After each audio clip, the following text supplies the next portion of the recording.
course, we've got Futures Fever as well. You know I love Apex. I've got a bunch of funded accounts, and I'm still waiting for me to be profitable enough to where I can go and cash out. I get closer and closer every single time, but that's why I had to bring in my friend Anya, who has had some great success with Apex. So we'll get a chance to talk to her and see what her journey has been like. But for now, this is Futures Fever. Welcome to Futures Fever, where we dive deep into the world of futures trading and uncover opportunities no matter the market conditions, because volatility is simply an opportunity to find profitable trades. So don't sit back and relax, but sit up and engage as Futures Fever, powered by Apex Trader Funding, starts right now.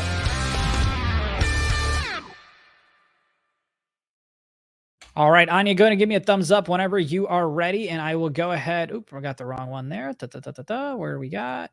Oh, where? See, I'm just messing up everything on the floor. You got the thumbs up. Let me go ahead and bring you on. Anya, welcome to the show, but welcome back to the United States as well. Hello. Thank you. Yeah. You've been traveling. Yeah, I've been out for like a month in Europe, and I visited Turkey. It was wonderful. My dream coming true slowly. I always dream to travel and work and trade time. And I just realized when I'm sitting in a hotel room and trading, and I was like, it's slowly coming true. I'm not that millionaire Lamborghini trader yet, and I don't know who I want to be. But yeah, I've been traveling for a long time. Love it. Well, congratulations on that. It's always nice to kind of have the freedom. I've been kind of following your journey, right, on Twitter ever since you and I kind of first met. So I love the post that you shared about how certain people are certain places in life and how you shouldn't compare those things, right? So we'll get into that. I really loved it because it kind of spoke to me, and I think it speaks to a lot of people. But let's talk about the trading. You're welcome to kind of share your chart. I'm sorry? Yeah, the engagement is pretty rich for this kind of post. I think that because it's something like the picture that we see is always the picture, like, and if you're a trader, you could be in a different stage. Like, it doesn't mean like if you're a trader and you are not profitable trader and you're not a rich trader yet, and if you struggle in your life but you're still a trader, it doesn't mean you're a loser. You're not a loser until you quit, right? Yeah. By the way, you're breaking up a little bit. My screen, can you read? Yeah, you're breaking up a little bit. Are you on your phone or are you on your laptop? Let us know. Matter of fact, laptop, but let me shut off some. I'll shut off programs to make it like let's do this. I'm going to put you in the back here real quick. I'm going to put you in the back. Aaron Thomas, if you could do me a favor, maybe turn it into a green room and see if you can kind of check the setup there, and then we'll bring you right back. Our producer will be with you in just a second, Anya, but just give us a second. He'll go ahead and kind of talk to you.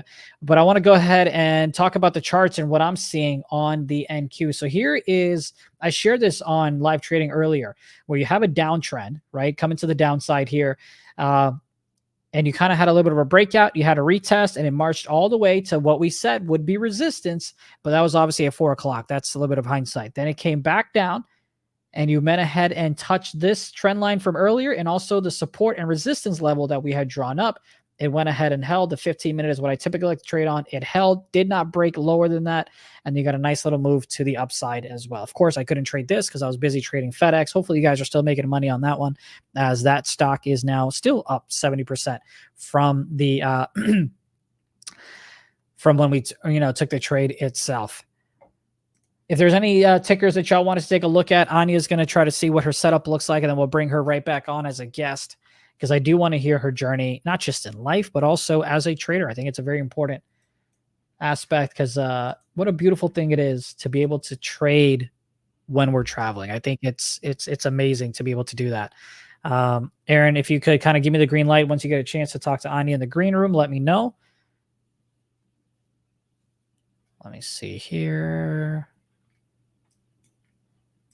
By the way, for those of you that might not be familiar with what Apex Trader Funding is, it's pretty simple. They're an evaluation company when it comes to futures. So right now they've got 80% off that you can go ahead and take advantage of.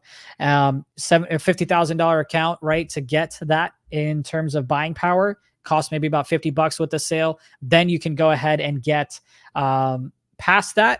Then you can go ahead and get a funded account, which again costs about $100 a month, or you can get the lifetime for $165. But let me go to bring Anya back. All right, I think we've got you again. All right. Is it better because I shut it off everything? I just I have think too it's just, much trading programs running and TradeAway and TradingView and something else. And when I'm yeah. streaming, it's but now I shut off everything. I can just share my chart with TradingView, which will be enough.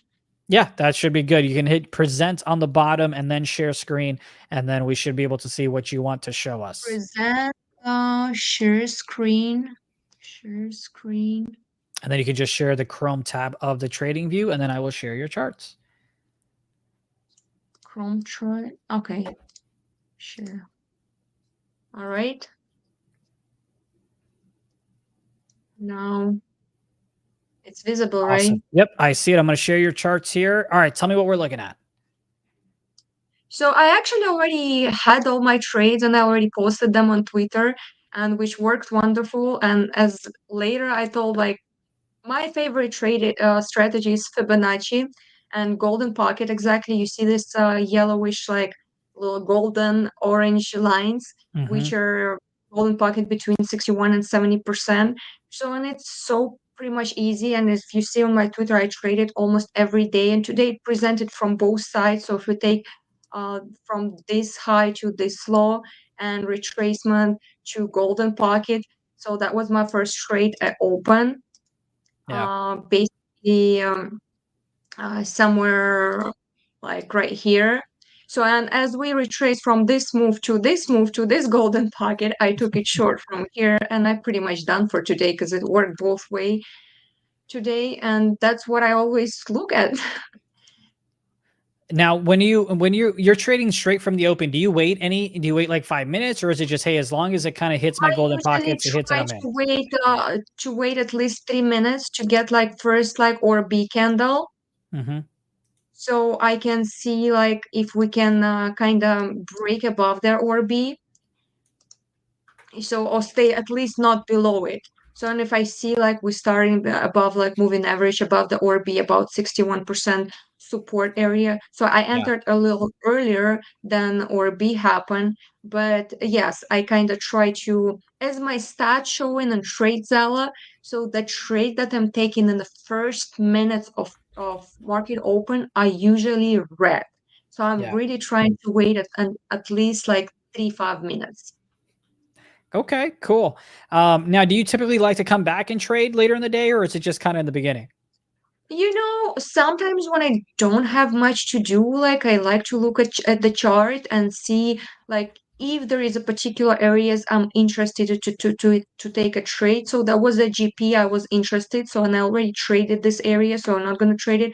But if, for example, if we pump all the way to this daily fair value gap back, so I might be looking for some rejection from there. But seems like it just made it here. It just slightly didn't get there and left like equal highs, but didn't get to that fair value gap that we left, the bearish fair value gap that we left from previous days. So, and if it's gonna sell now, so I'm not much interested anymore Mm-hmm. until like we really sell off like lower, like I don't know, as a parabolic move here. But as I always try to protect my profit because it happens so much. It's not even that I hate to take a loss. I hate to be green, nicely green for a day and then give up Yeah. profit. This feeling is killing me. That's why I really try. If day is beautiful and today I had really nice day, so all my trades worked and got me in a very good green side. So Yeah. I probably maybe I'll watch what's gonna happen because I like to screen time and I keep doing like some analysis and see if it work or not. But I'm not sure if I'm gonna take another trade today. Now, you typically go for base hits, right? From what I understand, you go for like maybe $150, $200 Yes, count, and you have yeah, that's counts that you. exactly because I'm trying to trade like couple of micros, but I'm scaling it to another contract to another accounts. Like let's say I could have like 4 accounts with 1 micro, and then another 2 accounts with 2 micros, and another account 3 micro, and another account of 4 micros. So on those accounts, having a little more risk, what it allows me, so it allows me to manage the position like easier, that I know that my risk, like I have enough risk, I'm not taking one in queue like or anything. But even if I take like 1 hour, like a base hit, so Hmm. compared to all the accounts, like I'm good. Like I'm about $1,000 like dollar in profit today. What should I ask more, right? Amen. It's a blessing. And have you been paid out by Apex? Have you already kind of withdrawn some funds, or are you still kind of Yes, I building up the had once, balance? like I did in the May cycle. So I had paid out once. So, and then I made some mistakes. So it was not enough share, like caution, I would say. I took a payout and then I had a little less caution. And then, as you see in my Twitter, I took a huge loss like one day. So, right, like in a May, I took a payout and then I took a huge loss. So now I pretty much was recovering for the past 2 weeks those accounts, so to not blow them up. So, and I was doing it very slowly. So I took a hit like $900 each account while I withdraw earlier, like a little bit from each account. So, Yeah. and I was trying to recover it like from 50, 100, 150 to $100 a day. So, and I finally, like, it took me 2 weeks to literally to recover all these accounts. Let's talk about that loss. Was it one trade, or was it, hey, you were in tilt mode and you kept chasing? Like, what went wrong there? Yeah, so that's actually was more like a behavior, psychological thing, overconfidence. And I'm pretty happy that this happened because things were going so good in May. And I was traveling and everything went well. And I took a payout, like, and it seems like easy and easy. And it's like, oh, it can do it. I can oversize a little bit, like, take a little more. And what I was doing, I was always doing like one account by one account. So when I was taking a bigger size. I was taking like one account, then another account, trade, then another account, and it was going so well. And I was thinking, what if I use that copier with this kind of size? I could, like, just a teasing, just a Yeah. behavioral thing. And I took that trade, like, with one NQ, and you know how fast it happened. And I Oh, took a yeah, I loss, and do. oh, my stat shows that I can be very, very good and fast. So like my stat shows that every second, every third trade anyway, I'm gonna be green, like, right. So Yeah. I took second trade and I took third trade with the same size, and so 15 points each trade loss, so which just came out 900 on the copier, so it came out like almost 8,000 loss for it. And I was like, oh, that Oh, was that's a fast. that, That was I fast. That don't was mean to laugh, painful. but that's how it is. Yeah. Yeah, and after that, I actually came back to all my stat, came back to all my trades, came back to, because I was so close to, because I took a payout on May, and it was like right after, like, literally I got my payout, and some of my accounts were like, I literally one account I'm recovering from 280 drawdown. Wow. So, but right now it's fine. Right now it's already at 900, and most of the accounts at Yeah. 2,500 drawdown again. So, but the thing is, yeah, that's very fast. And I want to tell everybody, it gave me the idea. Yes, I want to trade a copier more, because to trade each account separately when you have more than 5 accounts, it makes you over trading a lot. So you want to trade all accounts, and you trade one and then another, and you want to try like 8, 10 trades, which makes me like overwhelmed, over trading, which is not good. So I decided still to trade copier, but I trade like little size. And with this volatility, with that ATR of 200, 250 points, Hmm. one MNQ, two MNQ really adds up. Yeah. Like Oh, today, I was 100%. trading 8 accounts. So three of my accounts, if you see on my Twitter, I got it up for uh, you right there. yes, so on my Twitter, so that it was saying like, so basically I traded one MNQ on 3 accounts. Then I traded two MNQ on another 2 accounts. Then they traded three MNQ on another 2 accounts, and then they traded like five MNQ on the last one. So basically, in this case, my maximum position is five MNQ. I'm managing the position which is one MNQ, which is doesn't hit any of my emotions, because like it's not hard to take a loss of $60, even if I lose $60, right? Yeah. So, and the thing is, it's add up. Like, I mean, it's all together, like, you never went more than 5 MNQ, and only one account which taking some risk of 5 MNQ, and you still like more than $1,000 like up for a day. What, like, Yeah. and I It's decided it's a like all blessing. I need to do is just do it every day, and I don't need to rush like to do this payout like every day, and to try to basically I could have made this payout if I didn't do this stupid action and needed to recover. So this cycle I skipped, but hopefully I'll be ready for the next cycle. You know, when I used to trade full time, I used to say my goal is 400 to 500 a day. That's my goal because there are approximately 252 trading days. So if you go ahead and get $400 a day for 252 days, that's over six figures, right? That's $100,000 and $800. Yes. And then, you know, that's pretty solid for the fact that then you can get to travel and do other things on the side. And it's also beautiful because you don't need to sit 9 to 5, 9 to 4, right? There you can kind of separate your time as needed. So that's the beautiful thing about it. Like for example, this morning I was trading with Sammy and we took some size or we took some trades, excuse me, with like a FedEx in the morning, right? And we made a couple of $100. So me trading part-time now, I'm already kind of happy. I've already made the money that I wanted to make. And so that's kind of like the beauty of things there as well. Do you have like that's what I'm trying to Go ahead. That's exactly what I'm trying to get to, that habit. Like, like today, it probably would give like another nice setup. But as I already made my kind of my daily goal, should I risk it? Like, or should I just take it? And I always say just take it and walk away. So because if you already got this opportunity, don't try it too much. Don't tease your luck too much because it's Yeah. still a little bit. Oh, for sure. No question about it at all. Matter of fact, right now, I'll go ahead and share my charts here so you can see what I'm taking a look at. We mentioned this trend line All earlier right. where, you know, you had a test, it held, bounced. Right now, it went ahead and did the same thing. I wanted to take it, but I couldn't log into my Tradeovate quick enough because I'm in TradeStation right now. But same thing, it went ahead and tested that area and it went ahead and held once again. I thought it was a great setup there. You could have taken that, had a stop loss right underneath it, wanted to. Again, I didn't get to act on it quick enough. But now we get to see, hey, I wonder if VWAP is anywhere near it. I kind of sense that it might be. Look at that. So to me, if this comes up to say the 19970s or so, right around here, I think it could be interesting for us to maybe take a Are you short. looking for a long setup, right? Well, I was looking for a long here when it bounced, but Uh-huh. now I feel like you have the previous close. You've also got VWAP. I'm curious if this is actually a short setup, and it's okay if you disagree with me because I want you to, if you do, to give me some I insights on what actually you're agree looking at. because if you spread your chart a little bit smaller, and as I trade, if you take the last low, that's exactly the area of that Fibonacci golden pocket where we at right now. And if you take a higher time frame, like let's say hourly chart, so you will see that we still hold in this golden pocket. So for me, short will be on the break of this like basically area.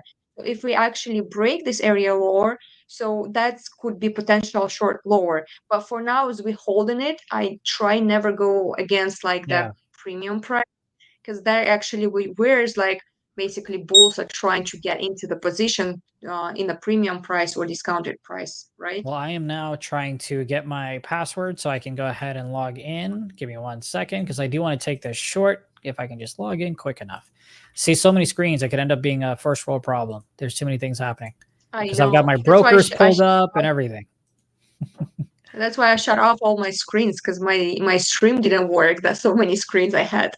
Let me share this here. Okay, so here's what I want to do. Is this my funded account? And I'll share my funded account information here in just a second. Let me go to maybe say this one, and I'm going to go ahead and go short one and go about 500.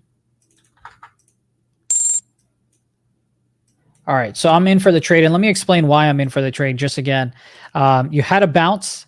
You've got VWAP. You've got the previous close there as well.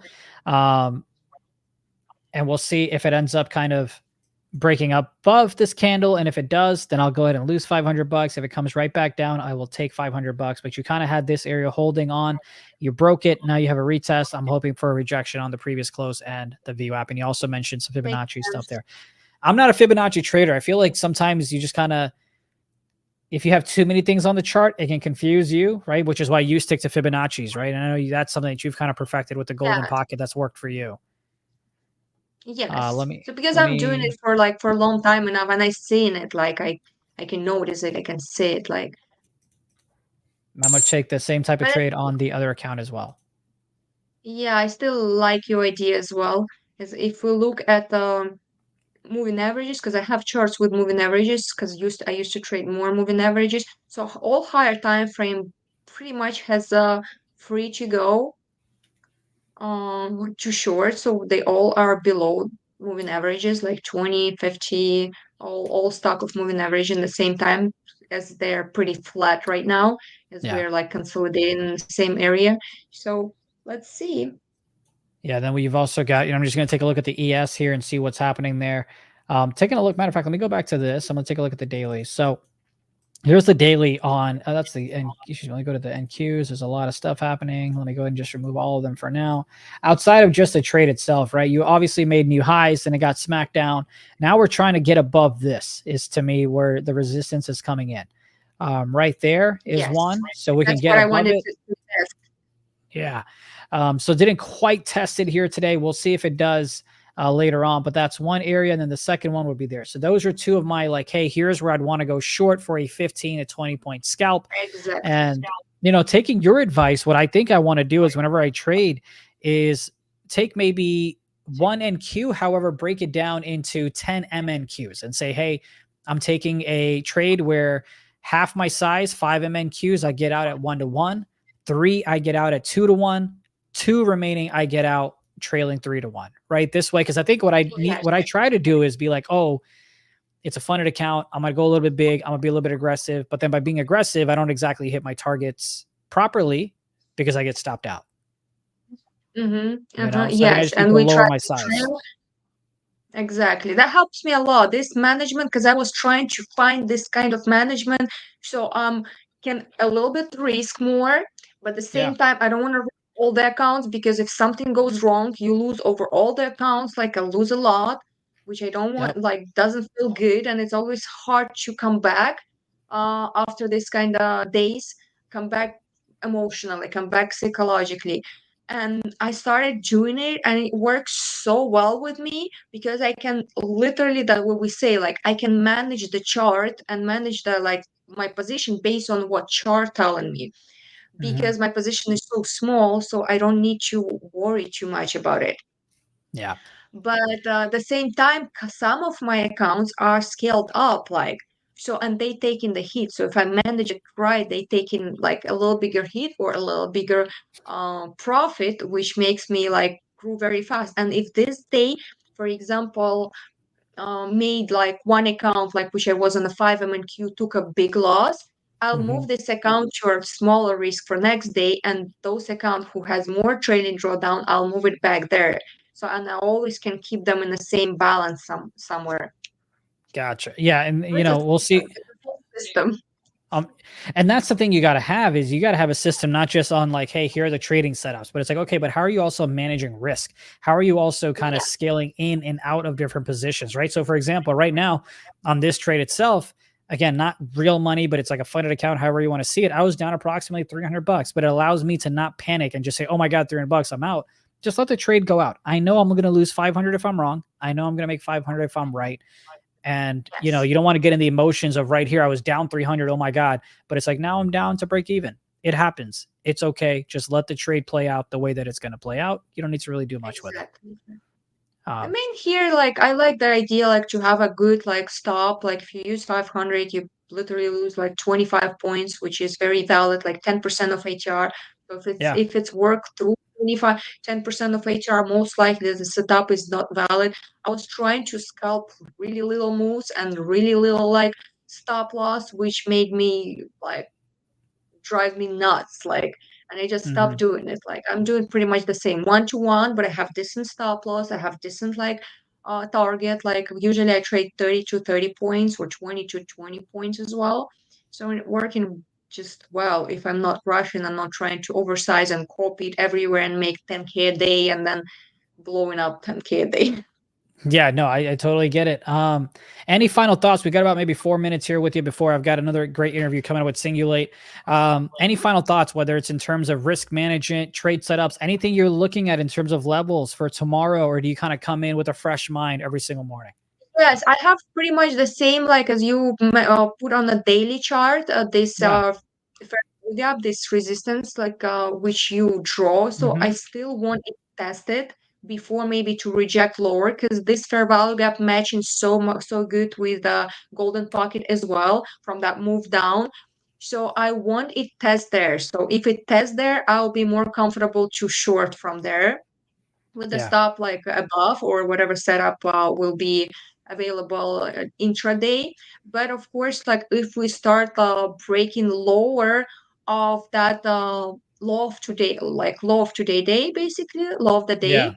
So probably we might test the law again, which we had yesterday. So basically in this area, I'm trying to stay out of the trade, but lower than today's law of the day. I'm interested about short. If it's test all the way that fair value gap, I'm interested about short too. If we break this fair value gap above on a retest, I'm probably interested to go long with a test of all-time high. Man, a test of all-time high would be crazy. And again, let's not forget it's election year, right? And you've got the debate coming up here on Thursday as well. Everything is possible, right?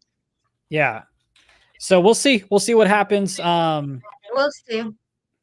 You know, but I appreciate your time here, and you know, looking forward to seeing other payouts that you get as well. And of course, I'd love to have you back sometime in July so we can talk more about trading. Yeah. Yeah. Thank you. Appreciate it. Thank you for inviting me. Absolutely. Thank you. And congrats again on having all the success that you've had with traveling and trading. I really appreciate your insights. Make sure you guys go ahead and follow. Say that this is a success, but well, you're starting though, right? You're getting to travel, and I think that's the beautiful part about it. I'm starting, right? There you go. Well, tell the folks where they can find you on Twitter. Yes, here's my Twitter. Follow me if you want to. Nice to meet you all. Nice to see you all. Appreciate you so much. Thank you so much. We'll see you next time. Bye. All right. We'll see. Look, like we kind of mentioned, right? You just kind of have to be patient. I was down about $300. Now we're up about $20, $15. We're not going to worry about it. We have our stop losses set, and we're just going to kind of keep moving on because we've got some great conversations to be had. We promised you, we always try to get you the information that you will need to make the most informed decisions, not just when it comes to the trading world, not just when it comes to, the charts, but also when it comes to fundamental trades as well. And that's exactly what we want to do for y'all here in just a few minutes, because we will have Dr. Ann Childress and also Shane, who is the chairman and CEO of Singulate. And of course, feel free to have the questions that you want asked, right? There's certain things that we can't comment on just because thanks to the SEC, no one likes to get in trouble there.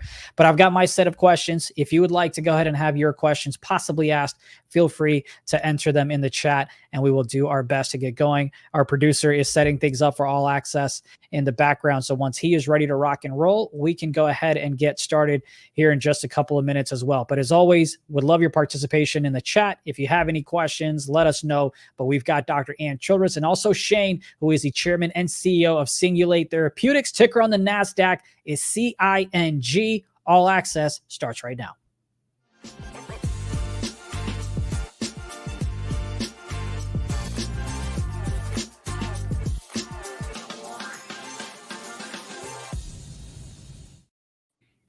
Good morning. Welcome both of you to the show.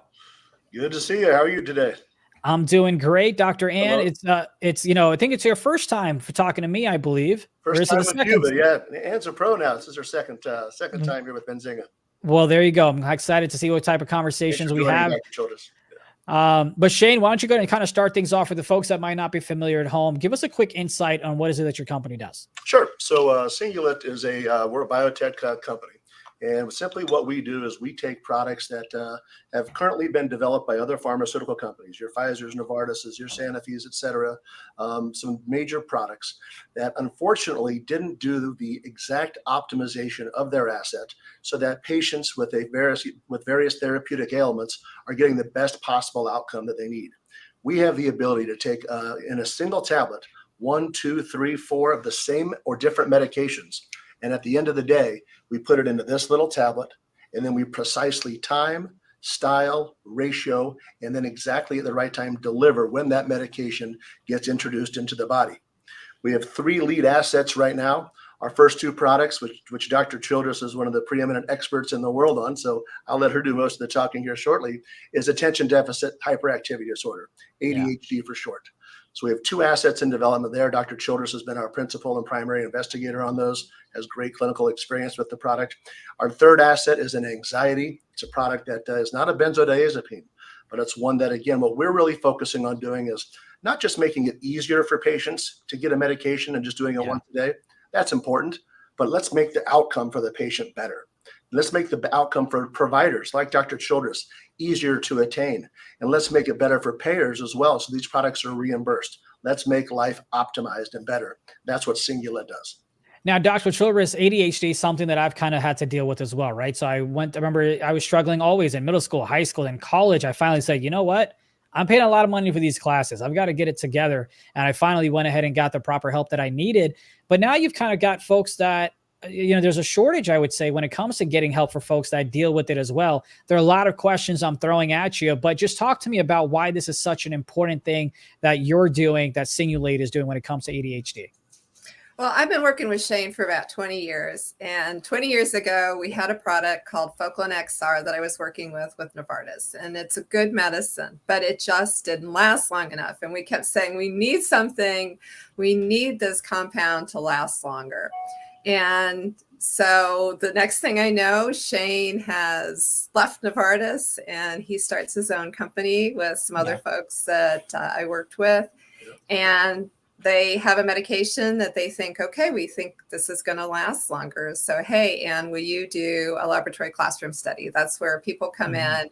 They're on an optimal dose of their medication. Half are on placebo, half are on medication. Placebo doesn't have any active medicine in it.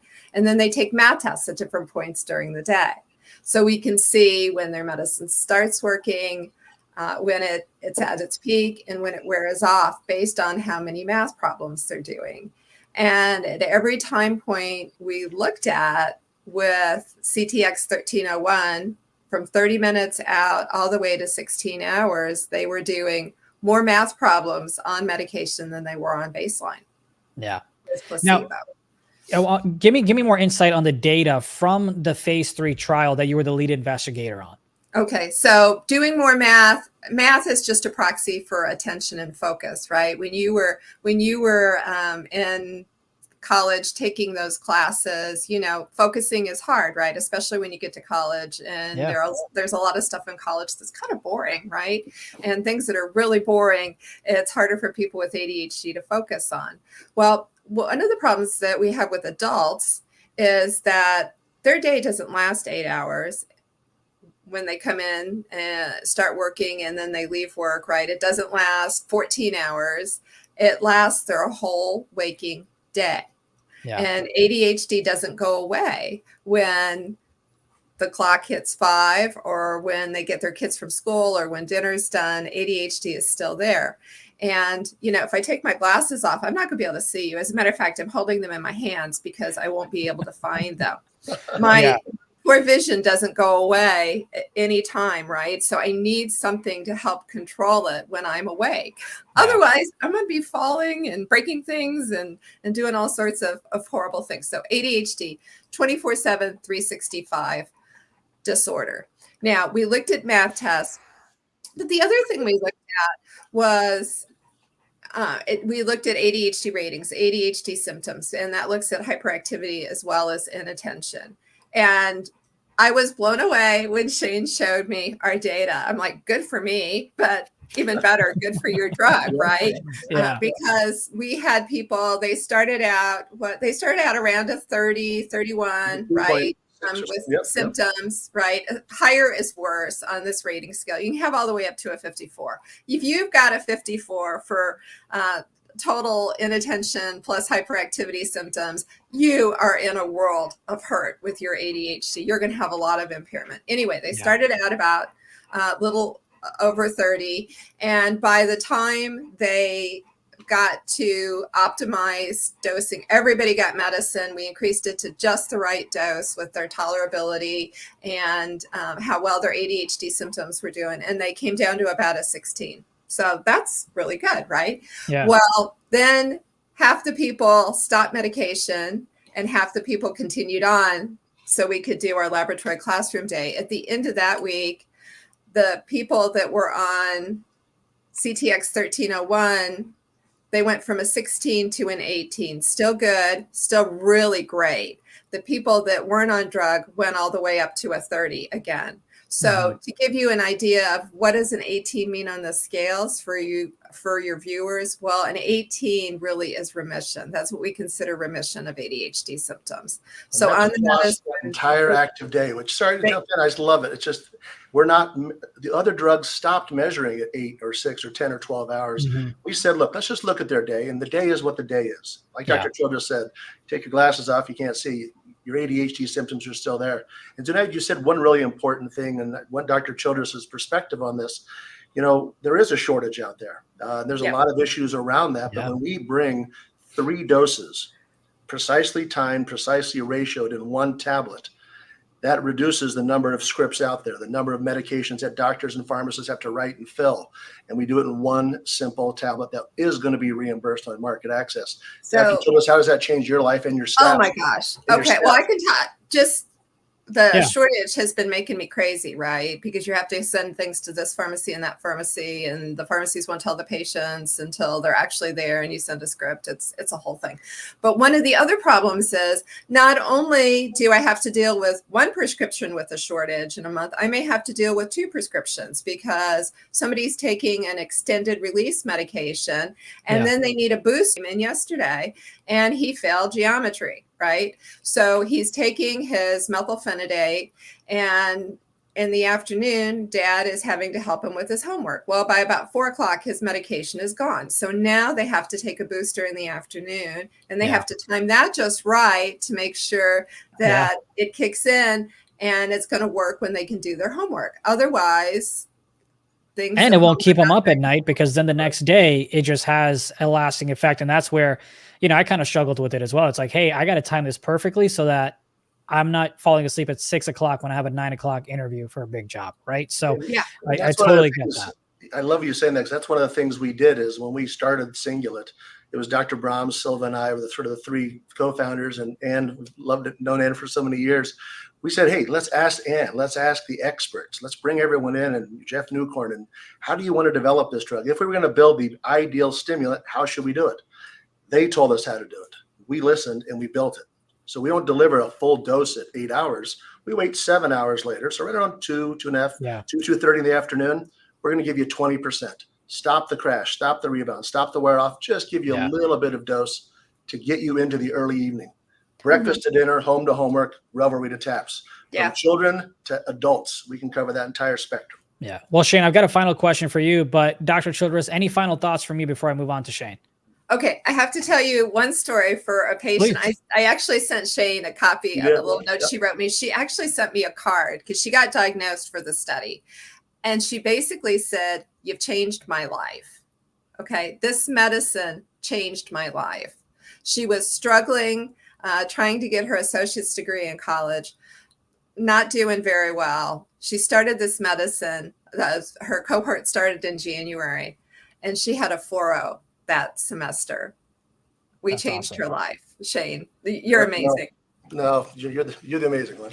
We just bumped it. Well, Shane, let's kind of get Yeah, and then we appreciate you. And Shane, I'm going to kind of get to you in the final question of, Sure. There are a lot of things that folks are looking forward to in terms of the pipeline and what is coming up next, especially for the second half of the year. You've got comments in the chat as well in terms of, hey, we were looking forward to whether it's different types of partnerships, whether it's the financial health of the company, whether it's things in the pipeline.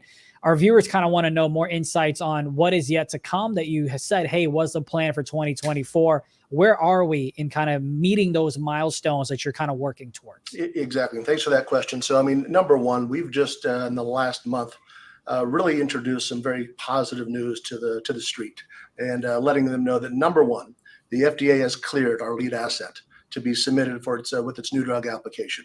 Yeah. We're on track to do that in the first half of next year. The variable there is how long of stability data will the FDA accept? So we could get it out in January, it could be June, but there you have a 6-month gap there.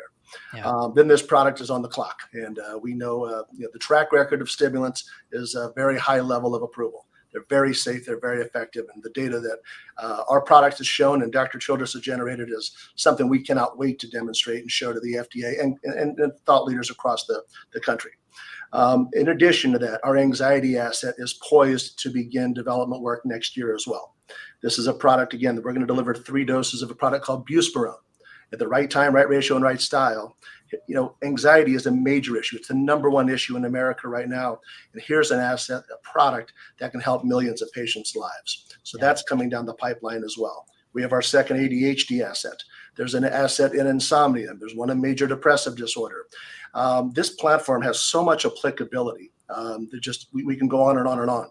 But to your listeners, and I should say viewers, what's really important is, what is our financial health? We're raising capital. We always have to. In our humble opinion, we are tremendously undervalued. ADHD is a $23 billion category. And we believe our asset is very well designed for most patients in ADHD.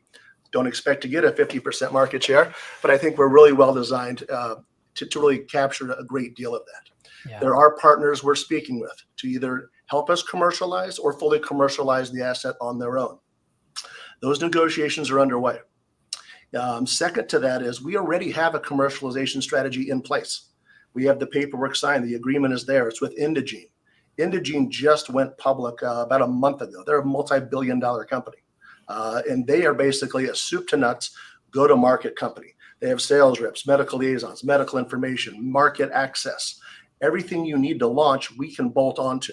Here's the advantage to our shareholders if we embrace this philosophy. Every dollar we make is a dollar our shareholders get, versus us sharing it with some other pharma company.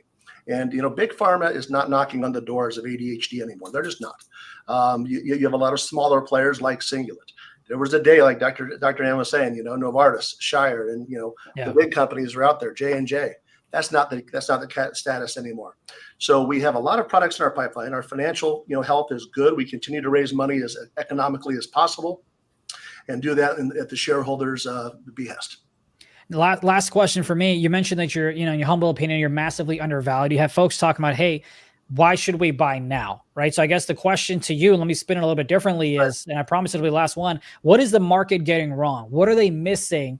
Hence, you feel like you are undervalued at the moment. I think it's two things. Number one is, they don't see how our product is going to fit into an ADHD category, knowing that the last 10 products that have all been developed and launched failed. Now, when I say fail, they didn't fail clinically, they failed commercially. And you go back to the 4 key elements of this: onset, duration, booster dosings that required, and then what is there a rebound, crash, or tolerability issues? The last set of products didn't really address all 4 of them. They might have addressed one, let's call it swallowability, or they addressed, let's focus on early morning, or let's focus on making a drug last all day long, 24, 36 hours. Yeah. They didn't focus on all 4 of those characteristics. And look, Wall Street needs to understand that. Investors need to understand that we've accomplished this. Our data demonstrates this. Yeah. We show this unprecedented data with effect size, which basically means real world evidence. That's really piece one. So they look at the old ADHD products, the newer ones, and they go, how are these guys going to fit in? 2 is, there's a lot of value in a licensing partnership. I get that. I've been around. I get the value there. We are prepared to go into those. We're having those negotiations now. But on the flip side too, we're prepared to commercially launch these on our own with a major partner that's there as well, and we pay on a fee-for-service basis. Yeah. We're prepared to launch this. The market access, which again we'll be talking about very soon, this product is going to get reimbursed because of its major clinical benefits. Yeah. 1 drug versus 2 or 3, better. It just works across the board. Those are the things that I believe the street is really missing. And that's why, again, I want to thank Dr. Childress, because hearing from experts like Dr. Childress and others is what really, I think, resonates stronger than me around this, the farmer guy, right? I know the last time you and I talked, you had a big investor in the company that you guys kind of had a conversation with us, Dr. Childress. I appreciate you coming in as lead investigator on things as well. And I know you mentioned, hey, you've got some possible announcements when those deals strike, when those milestones are achieved. I'd love for you to come back on the day that you release that news, so we can get the audience the questions that they want to hear. But thank you both so much for your time. I really appreciate it. Thanks again, Ann. Absolutely. Take care. You have a good day. That was Dr. Ann Childress, and also Shane, who is a chairman and CEO of Singulate Therapeutics. Ticker on the NASDAQ is CING. Thank you for watching All Access.